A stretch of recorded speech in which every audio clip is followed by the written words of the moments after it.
लिंजिलो उस व्यक्ति को देखने के बाद उसे याद आ रहा था। लगता है पिछले जीवन में जब मैंने स्क्रॉल को एक्टिवेट किया था उस वक्त मैंने इसे देखा था। शायद इसका नाम गांव है। तभी भीड़ में से एक लड़की सामने आती है और कह रही थी, आप कौन है और यहाँ क्यों आए हैं? लिंजिलो जो कि चुपचाप आगे बढ़ रहा था, वो अगर किसी से बात भी करेगा तो जो यहाँ का मेन लीडर है उससे बात करेगा।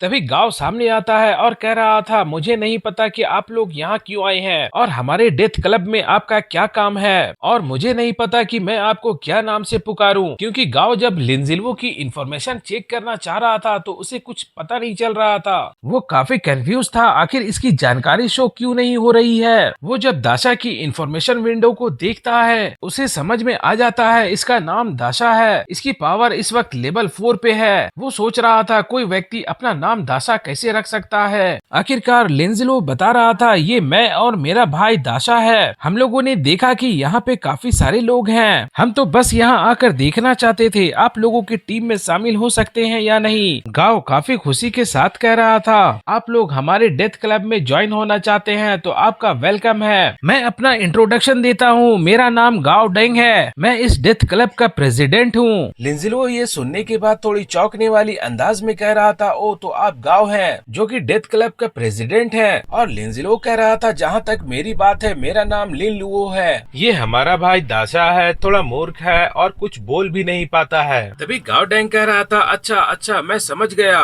मैं डेथ क्लब की ओर से तुम्हें वेलकम करता हूँ। गाओ डेंग को ऐसा लग रहा था ये व्यक्ति तो थोड़ा मूर्ख है, इसे धोखा देना आसान लगता है। लिंजिलो भी कह रहा था, हम लोग टीम में शामिल हो गए, ये तो काफी अच्छी बात है, वैसे हम लोग भी थोड़े ऑर्गेनाइज लोग हैं। लिंजिलो सोच रहा था, मुझे तो उम्मीद नहीं थी कि इन लोगों के साथ जुड़ने का मौका इतनी आसानी के साथ मिल जाएगा। गांव कह रहा था, भाई लिन लुओ और दाशा, हालांकि आप और हम पहली बार मिले हैं लेकिन हम लोगों के बीच काफी अच्छी दोस्ती हो चुकी है। मुझे नहीं पता कि आप लोगों को क्या पसंद है, लेकिन भाई होने के नाते मैं उन चीजों को आप लोगों के लिए अरेंज करने की पूरी कोशिश करूंगा। लिंजिलो आगे बता रहा था, मैं और मेरा भाई हम लोग लड़ना पसंद करते हैं, हम लोग बस मजबूत बनना चाहते हैं। जब मेरे पास खाली समय होता है तो मैं बाहर जाकर ज़ॉम्बी को मारना पसंद करता हूँ ताकि हमारा पावर लेवल बढ़ सके, और मैं इस जगह से थोड़ा फैमिलियर भी होना चाहता था। गांव कह रहा था, आप अपने आप को पावरफुल बनाना चाहते हो, मेरे पास आपको देने के लिए एक स्किल बुक है जो कि मैं आपको देना चाहता हूँ। लिंजिलो मन में सोच रहा था, ये स्किल बुक मुझे इतनी आसानी के साथ कैसे दे सकता है, क्या स्किल बुक पाना इतना आसान है? लिंजिलो उससे कह रहा था, स्किल बुक तो काफी वैल्यूएबल होनी चाहिए, मैं इसे कैसे ले सकता हूँ? गांव कह रहा था, अब हम लोग तो भाई बन चुके हैं, इसलिए मैं वो चीजें अब आपको दे सकता हूँ। भाई लिन लुओ, अब आप इसे ले सकते हैं। स्किल बुक को टेबल में रख दिया गया। लिंजिलो भी ये देखकर काफी शौक में था, अरे ये तो सचमुच में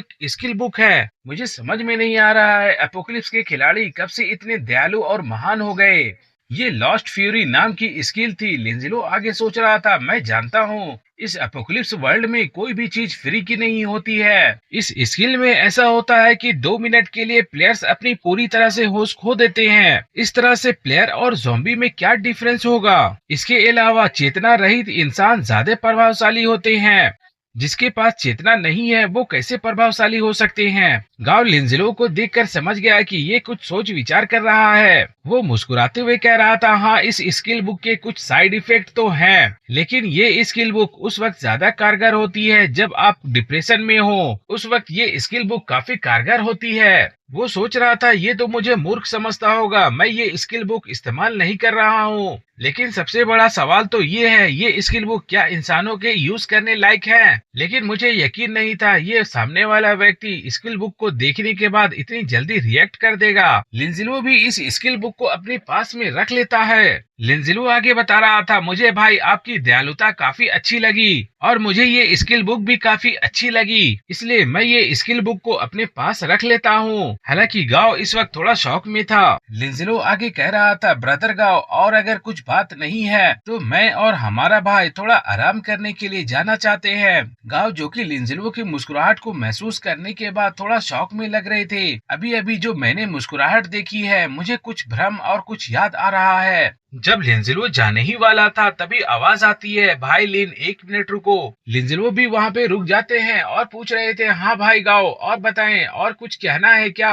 गाओ आगे बता रहा था, भाई लिन लुओ, मेरे पास में एक फूड कूपन है जो कि मैंने आपको बताना भूल गया। क्या आप और आपका भाई इस फूड कूपन का आनंद नहीं लेना चाहते हो। लिंजिलो उस फूड कूपन को लेने से इनकार करते हुए कह रहा था, नहीं नहीं, मैं इसे नहीं ले सकता। मैं और हमारा भाई अभी ज़ॉम्बियों को मार कर अपग्रेड होने के लिए जाना चाहता हूँ। लिंजलो मन में सोच रहा था, मैंने तो पहले से ही इससे स्किल बुक ले लिया है, अब अगर मैं इससे फूड कार्ड भी ले लूँ तो थोड़ा अच्छा नहीं होगा। गाओ जो कि फूड कार्ड देते हुए आगे कह रहा था, अगर आपको भोजन या पानी की जरूरत हो तो बेझिझक आप हमारे वेयर हाउस से जाकर ले सकते हो। लिंजलो भी कह रहा था, ठीक है भाई, तब मुझे आपको शुक्रिया कहना चाहिए। जाने से पहले गाओ भी कह रहा था, ठीक है भाई, आगे बढ़े। अगर आपको किसी तरह की सपोर्ट की जरूरत हो तो आप मुझसे जरूर कहें। उसके मन में तो विचार चल रहे थे, भाई लिल्लुओ, आप तो सचमुच महान हो। मैंने तो आपको काफी घटिया स्किल बुक दी है, लेकिन उसने उसे भी रख लिया, उसे कोई बेकार चीज नहीं लगी। लिंजलो और दासा आगे बढ़ रहे थे, वहाँ से निकल चुके थे।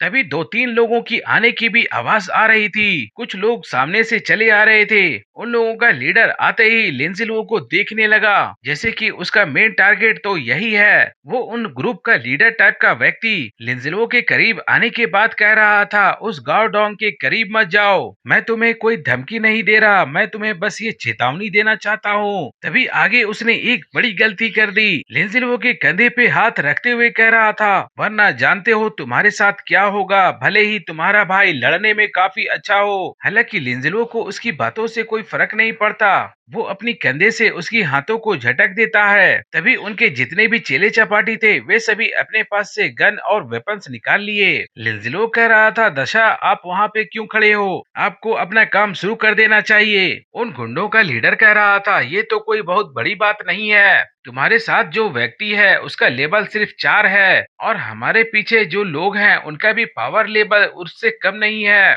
दासा जो कि गुस्से से अपने पैर को उस फ्लोर में मारता है, पूरी की पूरी बिल्डिंग हिल जाती है। उन लोगों के चेहरे पे भी दासा का खौफ दिखने लगा। अचानक दासा ने उस लीडर के ऊपर हमला कर दिया। उसके वेपन के अटैक से लीडर का गर्दन में कट लग चुका था, जहाँ से काफी खून निकल रहे थे। थोड़ी देर में सभी को ये समझ में आ गया, इस लीडर का तो काम तमाम हो गया। एक ही अटैक में इस व्यक्ति का चैप्टर क्लोज हो गया। उसके दोनों चेले चपाटी, उनका हालत खराब हो गया। तभी लिंजिल वो उन लोगों को देखते हुए कह रहा था, क्या अब आप लोगों के पास भी कुछ कहने के लिए है तो कह दो, कुछ और ऐड करना चाहते हो तो कर दो। वे दोनों तो काफी डर चुके थे, काफी डरी हुई अंदाज में, कांपती हुई अंदाज में कह रहे थे, नहीं नहीं नहीं, मुझे कुछ नहीं कहना है। लिंजिलो भी समझ गया। उसके बाद लिंजिलो ने आगे कुछ नहीं किया। यहाँ पे फिलहाल ज्यादा कत्लेआम मचाने की जरूरत नहीं है। उनके चेले चपाटी अपने लीडर के डेड बॉडी को देखने के बाद कह रहे थे, अरे उसके तो एक ही अटैक में हमारे लीडर का हालत खराब हो गया, वो तो हमेशा गाओडोंग के साथ लीडर के पद के लिए कम्पीट करते रहते थे। उन्हीं गुंडों में से एक व्यक्ति कह रहा था, लगता है गाओडोंग को काफी अच्छा सपोर्टर मिल गया है, वो इसकी मदद से जो लोग उसके खिलाफ हैं उसे चेतावनी देना चाहता है। दूसरा व्यक्ति कह रहा था, ये तो असंभव है, ऐसा कैसे हो सकता है। तभी एक और व्यक्ति उन लोगों के पास चला आता है, आप लोग किस बात पे बहस कर रहे हो, क्या आप लोगों के पास करने के लिए कुछ काम नहीं है। पता चला ये व्यक्ति गाँव है। एक लाल बालों वाला व्यक्ति गाँव को बता रहा था, वो लिन था, उसने अपने भाई को आदेश दिया, इसे मार दो। उसके भाई ने जियाताई को एक ही अटैक में मार दिया। वैसे हम लोग तो उस व्यक्ति को पहले नहीं जानते थे, ना ही पहले कभी देखा था, और हमने जहाँ तक सुना था उसका भाई का नाम दाशा था। वो गांव तो काफी खुश हो रहा था, उस भाई लिन लुओ ने हमारी एक काफी बड़ी परेशानी को हल कर दिया है, उसने मुझे काफी अच्छा गिफ्ट दे दिया है। गांव सोच रहा था, इतने लोगों के बीच में जियाताई को मार देना, उसने तो सचमुच हमारा अधिकार क्षेत्र बनाने में काफी मदद कर दिया है। अब मुझे उम्मीद है क्लब अध्यक्ष पद के लिए कोई भी मुझे चुनौती नहीं देना चाहेगा। गांव कह रहा था, जाओ कुछ लोगों को और साथ मिला लो और जियाताई को दफना दो, उसका अंतिम संस्कार नमस्कार कर दो और उसके पास में जो भी उपयोगी ट्रेजर्स होंगे उसे आपस में शेयर कर लो। लाल बालों वाला व्यक्ति भी कह रहा था, हाँ बॉस मैं समझ गया। वो चला गया उसे दफनाने का इंतजाम करने के लिए। दूसरी तरफ दाशा और लिंजिलो को दिखाया जाता है। लिंजिलो के हाथ में वो स्किल बुक थी। तभी लिंजिलो अपने सिस्टम से पूछ रहा था, सिस्टम मैं आपसे कुछ पूछना चाहता हूँ, क्या दाशा मुझ पे कभी हमला करेगा? क्या वह मेरे लिए कुछ बुरा कर सकता है? सिस्टम की तरफ से भी बताया जाता है ऐसा संभव नहीं है, वो कभी भी अपने मालिक को धोखा नहीं देगा। लिंजिलो भी समझ गया ये तो पक्का हो गया, वो मेरे खिलाफ नहीं होगा। असल में वो सिस्टम से इसलिए सवाल पूछ रहा था क्योंकि वो स्किल बुक दाशा को सिखाना चाहता है। लिंजिलो कह रहा था इसका मतलब ये है कि मैं दाशा के व्यवहार को कंट्रोल कर सकता हूँ। इसका मतलब ये है कि मैं दाशा को ये स्किल सिखाकर उसकी पावर बढ़ा सकता हूँ और काफी फायदा उठा सकता हूँ। लिंजिलो उस स्किल बुक को दाशा को दे देता है जो कि गांव ने उसे दिया था। लिंजिलो इस स्किल बुक को दाशा को देने के बाद उससे कह रहा था ये स्किल बुक तुम्हें काफी अच्छे से सीखनी होगी। दाशा उस स्किल बुक को लेने के बाद वो पहले से ही काफी कुछ खा चुका था। वो सीधा लिंजिलो के ऊपर बदबूदार ढकार मार देता है। दाशा ने अपने सिस्टम पैनल को ओपन किया और वो स्किल बुक को सीख लिया। सिस्टम की मदद से उसने काफी आसानी से उस स्किल को सीख लिया। लिंजिलो सोच रहा था दाशा मूर्ख है लेकिन भाग्यशाली है। उसे ऐसे स्किल के जरिए जिससे उसे गुस्सा आएगा 30 से 50% उसके सारे एट्रीब्यूट्स बढ़ जाएंगे। वो काफी पावरफुल हो जाएगा। मुझे तो पावरफुल बनने के लिए काफी मेहनत करनी पड़ेगी। मैं जब लेवल 10 पे पहुंच जाऊंगा, प्रोफेशन को सिलेक्ट कर लूंगा, तभी मैं डबल पावरफुल हो सकता हूँ। लिंजिलो कह रहा था चलो दाशा थोड़ा ज़ॉम्बियों को मारकर हम लोग थोड़ा लेवल अप करते हैं। मुझे याद है मैजिक सिटी लाइब्रेरी एक अच्छी जगह है जहाँ पे प्लेयर्स के लिए गेम स्टोर भी है। अगले ही पल लिंजिलो और दाशा मैजिक सिटी लाइब्रेरी पहुंच जाते हैं। उन लोगों को ज्यादा परेशानी नहीं होती है। उस फ्लोर में आने के बाद सामने की ओर वही गेम स्टोर की एंट्रेंस मिल जाती है जिसके बारे में लिंजिलो ने बताया था। गेम स्टोर में इंटर होने के लिए उस दरवाजे पे अपने हाथों को उस स्कैनर के ऊपर रखना पड़ता है ताकि गेम स्टोर उसे आइडेंटिफाई कर सके। प्लेयर आइडेंटिफाई होने के बाद उस डोर पे लिखा हुआ आ रहा था, प्लेयर याजी स्वागत है आपका गेम स्टोर में। वो डोर ओपन हो जाता है और लिंजिलो उस स्पेस के अंदर चला जाता है। वहाँ पे कुछ सिस्टम पैनल पे वेपन्स दिखाए जा रहे थे, वहाँ पे मास्क भी थे। इस समय लिंजिलो सोच रहा था मुझे क्या लेने चाहिए, क्योंकि इस वक्त उसके पास में 6000 गोल्ड कॉइन्स हैं और ब्रॉन्ज लेवल के हाई क्वालिटी के इक्विपमेंट लेने के लिए लगभग 2000 गोल्ड कॉइन्स खर्च हो जाते हैं। हो सकता है मैं आसानी से चेस्ट आर्मर, पैंट्स और ग्लव्स खरीद सकता हूँ। बाहर के साइड से कुछ साउंड आ रहे थे जैसे कि कुछ फाइट हो रही हो, लेकिन सबसे पहले मुझे स्टोर में क्या क्या है वो चेक कर लेनी चाहिए। वैसे बाहर में अगर कोई ज़ॉम्बी भी होता है तो दाशा उसे आसानी से हैंडल कर सकता है, लेकिन तभी अचानक एक ज़ॉम्बी की हाथ बाहर निकलती है। लिंजिलो को भी ये एहसास हो गया यहाँ पे लगता है कोई ज़ॉम्बी है। ऐसा लग रहा था ज़ॉम्बी पैनल के अंदर से निकल रहे हो। इस स्पेस में ज़ॉम्बी पहले से थे। लिंजिलो कह रहा था ये अटैक तो काफी क्लोज थी, लगभग स्क्रैच लगने ही वाली थी। अगर एक बार ज़ॉम्बी की स्क्रैच लग जाने के बाद किसी को भी ज़ॉम्बी वायरस लग सकती है। हालांकि ज़ॉम्बी अंदर होने की वजह से शॉप में कोई नुकसान तो नहीं हुआ, लेकिन ऐसा लग रहा था सिस्टम के अंदर से ज़ॉम्बी बाहर आना चाह रहा हो। तभी एक ज़ॉम्बी उस पैनल के अंदर से बाहर निकल जाता है। लिंजिलो को ये समझ में आ गया ये ज़ॉम्बी असल में गेम स्टोर के अंदर रहता है। हालांकि पिछले जीवन में मैंने ऐसे ज़ॉम्बी का सामना पहले भी किया है जो कि गेम स्टोर के अंदर रहते हैं। मुझे ऐसा लगता है गेम्स के द्वारा इन सभी ज़ॉम्बी का ध्यान रखा जाता है जो भी इस स्पेस में आते हैं। एक टेस्ट के तौर पे इन सभी ज़ॉम्बी को मारना पड़ता है। लिंजिलो ने देर नहीं किया, अपने स्वॉर्ड को निकाला और डायरेक्ट उसके गले पे वार कर दिया। तलवार का स्लैश काफी पावरफुल था, उस ज़ॉम्बी को बचने का मौका नहीं मिला, वो तुरंत मारा गया। ज़ॉम्बी काफी आसानी के साथ मारा गया। वो काफी खुश हो रहा था। 100% ड्रॉप रेट होने की वजह से कुछ न कुछ आइटम्स तो जरूर मिले होंगे।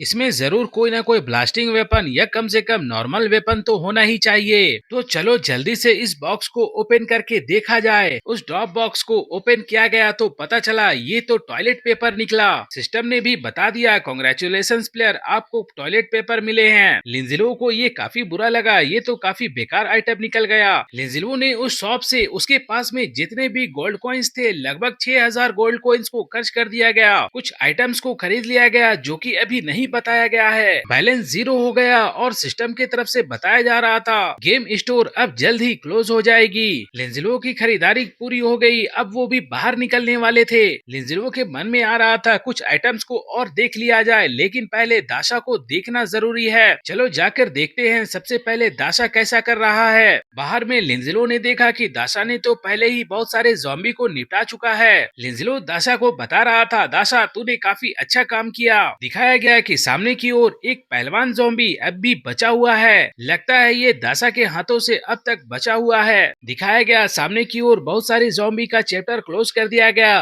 और लिंजिलो के सिस्टम पैनल पे कुछ नोटिफिकेशन आ रहे हैं, जैसे कि ब्रॉन्ज लेवल के आइटम कॉम्बो ग्लव्स उसे मिल चुके हैं। एक और नोटिफिकेशन आती है, कांग्रेचुलेशंस प्लेयर, आपको रिंग हैंडेड स्वॉर्ड मिलती है। और सिस्टम की तरफ से बताया जा रहा था ये नए स्वॉर्ड आपके तांग हैंदाओ स्वॉर्ड से काफी सिमिलर है। इसे फ्यूजन स्टोन की मदद से फ्यूज और अपग्रेड किया जा सकता है। एक्सपीरियंस बार के बारे में बताया जाता है, आपको लेवल 9 पे पहुंचने के लिए सिर्फ 40% एक्सपीरियंस की जरूरत है। 60% एक्सपीरियंस बार फुल हो चुकी है। लिंजिलो कह रहा था ये ऑटोमेटिक पिकअप तो काफी अच्छा है, कोई भी आइटम पीछे नहीं छूट सकते। तो सबसे पहले देखते हैं कौन कौन से आइटम को पिक किया गया है। ये एक तरह का डिफेंसिव आइटम है। फाइट के दौरान अगर कोई दुश्मन या क्रीचर आप पे अटैक कर रहा हो, बस इसे एक बार जमीन पे रख दिया जाए, उसके बाद जितने भी अटैक होंगे सारा इस पे आकर लगेगा। जब तक ये पुतला डिस्ट्रॉय नहीं हो जाता तब तक प्लेयर को कोई नुकसान नहीं होगा। दिखाया गया एक कॉम्बो ग्लव्स मिला है, इसे पहनने के बाद एट्रीब्यूट्स +1 हो जाते हैं। एक अटैक करने के बाद दूसरे अटैक करने के 5% चांसेस बढ़ जाते हैं।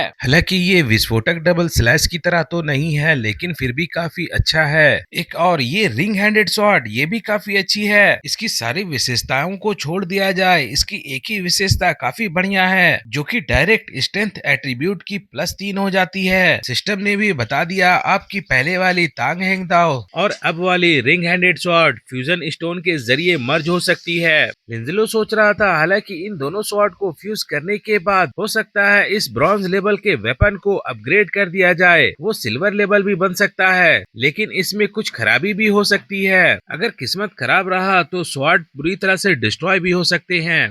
हालांकि सिस्टम ने भी बता दिया चीट सिस्टम की वजह से 100% ड्रॉप रेट की गारंटी तो दी जा सकती है, लेकिन दूसरे चीजों की कोई गारंटी नहीं दी जा सकती। इक्विपमेंट खराब भी हो सकते हैं। तभी लिंजिलो ने फैसला किया एक रिस्क ले लिया जाए, लेकिन लिंजिलो के लिए सबसे बड़ी समस्या ये है कि दोनों के दोनों वेपन नष्ट हो सकते हैं, लेकिन उसके पास में फ्यूजन स्टोन वाली कार्ड थी, इसलिए उसने मर्ज करने का फैसला कर ही लिया। उसे उसने एक्टिवेट कर दिया। सिस्टम की तरफ से बताया जा रहा था आपने रिंग हैंडेड स्वॉर्ड और तांग दाओ स्वॉर्ड को मर्ज करने के लिए फ्यूजन स्टोन को एक्टिवेट किया है। जब तक ये मर्ज प्रोसेस कंप्लीट नहीं हो जाती, दोनों वेपन कुछ समय के लिए इन्वेंट्री से गायब हो जाएंगे। और बताया गया इस प्रोसेस में लगभग आधे घंटे लगने वाले हैं। आधे घंटे के बाद आपको रिजल्ट पता चल जाएगा। उसे वैसे ही छोड़ दिया गया और वे लोग खाना खाने लगे। लिंजिलो जो कि नूडल्स खा ही रहा था, तभी उसे एक नोटिफिकेशन आती है, प्लेयर याजी फ्यूजन सक्सेसफुली कंप्लीट हो चुका है, आपको सिल्वर लेवल के इक्विपमेंट दिए जाते हैं, उसके लिए बधाई हो। लिंजिलो ये सुनकर काफी ज्यादा शॉक हो चुका है। ये पहली बार है जबकि सिल्वर लेवल के आइटम्स दिए गए हैं। पहले जब भी मिला है तो ब्रॉन्ज लेवल के इक्विपमेंट मिले हैं, जो कि वो भी काफी अच्छी हुआ करती थी। अब तो ये उससे भी अपग्रेड हो गया है, ये तो सिल्वर लेवल के इक्विपमेंट बन गए हैं। लिंजिलो तुरंत खड़ा हो जाता है। वेपन की प्रॉपर्टीज बताई जा रही थी, स्ट्रेंथ +4 हो जाएगी, कॉन्स्टिट्यूशन +1 हो जाएगी, स्पीड 20% बढ़ जाएगी, इसमें ऑटो रिपेयर भी है। इस वेपन के साथ प्लेयर के एट्रीब्यूट्स भी बढ़ जाते हैं। लिंजिलो तुरंत कहने लगा ये तो काफी बढ़िया है। प्लेयर याजी के एट्रीब्यूट्स पैनल दिखाए जाते हैं, उसमें उसके स्ट्रेंथ 27, स्पिरिट 19, फिजिक 18, एजिलिटी 23। लिंजिलो कह रहा था चलो दाशा लाइब्रेरी की ओर चलते हैं, जाकर उस स्क्रॉल को हथिया लेते हैं।